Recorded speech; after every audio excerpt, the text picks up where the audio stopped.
Des Israéliens sans nouvelles de leurs proches, ils rappent dans les décombres de Gaza et un robot qui fait peur au monde de l'art. Salut à tous, on est le jeudi 12 octobre et bienvenue dans C'est quoi l'info? On voulait vous montrer ça pour commencer. Galit n'a plus de nouvelles de sa fille, Noah, 12 ans. Avant l'attaque terroriste du Hamas samedi matin, Noah était parti dormir chez sa grand-mère. Regardez. Dernier contact avec ma mère et ma fille, c'était vers 10h. On s'est écrit. Vous avez fermé la porte? Et je sais qu'à Rose, ils n'ont pas l'habitude de fermer. Non, parce qu'ils ont peur des missiles, mais pas d'une personne qui rentre. Et puis elle m'écrit, il y a des gens dans ma maison, ils cassent tout, ils ont pris des trucs, j'ai peur. Pour voir tout le témoignage, c'est sur France 2 dans Envoyé spécial ce soir à 21h10. Je suis tombé sur cette vidéo sur TikTok et je voulais vous la montrer. Il s'appelle MC Abdul, il a 15 ans, c'est un rappeur de la bande de Gaza. Depuis plusieurs années, il rappe au milieu des décombres de sa ville détruite. Il parle du blocus de Gaza. Palestine's been occupied for decades, but a home for centuries. This land is generations of my family's memories. To plant, grow and nurture the symbol of peace. The olive trees guaranteed that our people could eat. Cette vidéo où il rappe sur un son d'Eminem date de mai 2021. Dès que le conflit israélo-palestinien réapparaît, ces vidéos refont surface. MC Abdul a été repéré par un label de musique et il est en ce moment aux États-Unis. Sur Instagram, il raconte qu'il y a quelques jours, un de ses amis a été tué dans les bombardements sur Gaza. Maintenant, je vis mon rêve aux États-Unis. Mais maintenant, ma famille à Gaza, elle vit un cauchemar. J'ai de l'eau potable, de l'électricité pour charger mon téléphone et je suis en sécurité. Mais c'est pas leur cas. Aussi fou que ça puisse paraître, j'ai qu'une envie, c'est être avec eux à Gaza.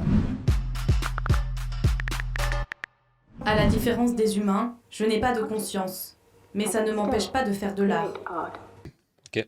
Elle s'appelle Aïda. Ce robot anglais fait peur au monde de l'art. Une perruque au carré, une fausse peau, des bras robotisés. Mais sous ses yeux qui sont des caméras, c'est l'intelligence artificielle qui agit. L'intelligence artificielle, c'est un ensemble de systèmes informatiques qui consiste à imiter l'intelligence humaine. Et là, Aïda, le robot, elle mise sur son intelligence pour faire de l'art. Elle a été créée il y a 4 ans par un professionnel de l'art, entouré d'ingénieurs.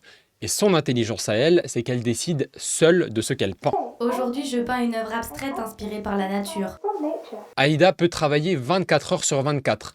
Et forcément, quand on bosse autant, on produit beaucoup de tableaux. Et chacune de ses œuvres se vend plusieurs milliers d'euros. Ça, c'est un autoportrait qu'elle a réalisé simplement en se regardant dans un miroir. Celui-ci est un tableau qu'elle a peint pendant la Biennale de Venise. Et voici une sculpture où, une fois encore, Aïda interroge la question de l'identité.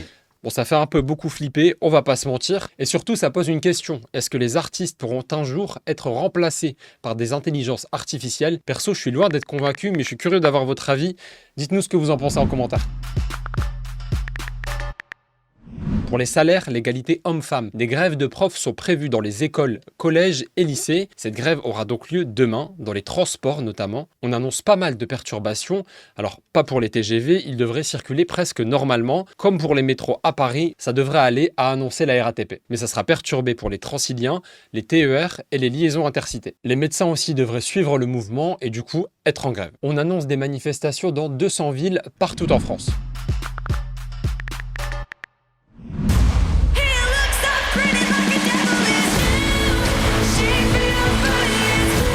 To go on a little adventure together, and that adventure is going to span 17 years of music. How does that sound? Il n'est même pas encore sorti qu'il a déjà remporté 100 millions de dollars. Le film documentaire de la tournée de Taylor Swift, The Eras Tour, sort demain dans 100 pays. Aux USA, comme je le disais, il a déjà enregistré un record, 100 millions de dollars d'entrée, et c'est juste pour les réservations. Le dernier record était détenu par le film doc musical de Justin Bieber, Never Say Never. Hier, à Los Angeles, Taylor Swift a projeté en avant-première le film. Elle était accompagnée de Beyoncé, qui elle aussi sortira son film-concert de sa tournée en décembre prochain. Je suis pas fan de Taylor Swift. Bon alors dites-nous en commentaire, est-ce que vous êtes plutôt team Taylor Swift, team Beyoncé, ou est-ce qu'au contraire vous n'aimez aucune des deux? Est-ce que vous les détestez? Et voilà pour les actus du jour, merci d'avoir regardé la vidéo. On se retrouve demain pour un nouveau C'est quoi l'info? Et d'ici là, on est sur YouTube, Snap et TikTok. On est aussi sur franceinfo.fr et sur France Info Canal 27. Moi je vous dis à demain. Salut, salut!